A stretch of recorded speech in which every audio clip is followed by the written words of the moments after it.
Lokseumawe, anteroaceh.com, Dinas Sosial Kota Lokseumawe sudah mendata dan menyeleksi penerima bantuan sembako untuk masyarakat yang terkena dampak wabah corona. Hanya 525 KK yang berhak menerimanya. Kepala Dinas Sosial Lokseumawe, Ridwan Jalil kepada anteroaceh.com, Senin, tanggal 13 April tahun 2020, mengatakan, jumlah tersebut merupakan hasil seleksi dari data yang dikirimkan pemerintah provinsi sebanyak 645 KK.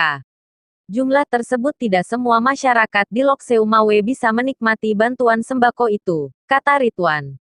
Ridwan menyebutkan, kota Lokseumawe terdiri dari 4 kecamatan dengan 68 gampong. Sedangkan yang mendapat bantuan dari provinsi hanya 21 gampong sedangkan 47 gampong lagi tidak ada nama. Rincian penerima sembako untuk kota Lokseumawe adalah, di Kecamatan Banda Sakti yang sudah terdata hanya 4 dari 22 gampong. Untuk Kecamatan Muara 2 juga 4 dari 17 gampong. Di Kecamatan Muara 1 4 dari 11 gampong. Dan untuk Kecamatan Blangmangat memperoleh 9 dari 18 gampong. Kita tidak tahu kenapa tidak dapat karena data awal diambil dari data pihak PKH. Tugas kita hanya melakukan seleksi bagi orang yang layak dapat bantuan itu. Nantinya, bantuan itu diantar langsung oleh pihak Dinsos Provinsi didampingi Dinsos Daerah, sebut Ridwan.